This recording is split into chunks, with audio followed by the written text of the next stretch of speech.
बल्दिया वस्ती में एडमिनिस्ट्रेटर और डिप्टी कमिश्नर ताहा सलीम ने सिंध गवर्नमेंट और मीज़ान बैंक के इश्तराक से आवाम को वैक्सीनेशन की सहूलत फराहम करने के लिए अफगान स्टेडियम में बाकायदा कोविड-19 के हवाले से वैक्सीनेशन सेंटर कायम किया था।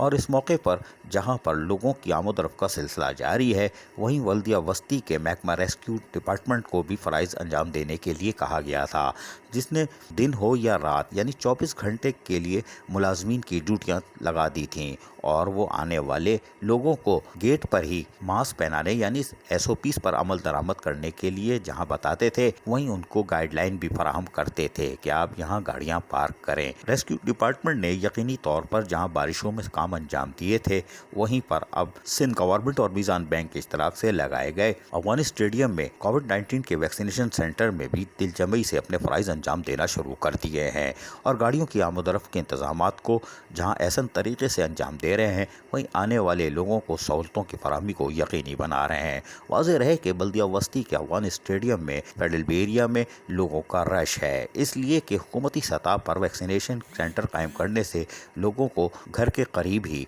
वैक्सीनेशन लगाने के मौके फराहम कर दिए गए हैं, क्योंकि दीगर मराकज़ पर रश थे।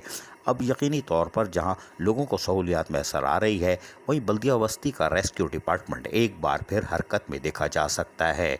इन मुलाजमीन को है शाबाश, वसाइल इनको नहीं मिलते, तनख्वाहें इनको नहीं मिलती यानी ताख़ीर से, लेकिन कोई बात नहीं, दिन हो या रात, ये रात के औकात में भी फ़राइज़ अंजाम दे रहे हैं। और ये वो बल्दियाती मुलाजमीन है जिनको हम यतीम कहते हैं, क्योंकि सिंध गवर्नमेंट ने इनको लावारिस छोड़ा हुआ है। लेकिन कोई बात नहीं, ये वो मुलाजमीन है जिनको यकीनी तौर पर सलाम पेश करना चाहिए। रेस्क्यू डिपार्टमेंट ने आज एक बार फिर अपनी कारकर्दगी को नुमाया कर दिया। अजीज़ आरिफ, KBS बल्दियाती न्यूज़, कराची।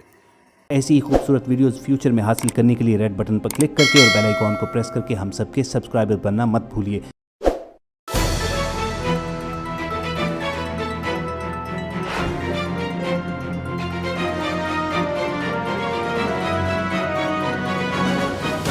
KBS बल्दियाती न्यूज़।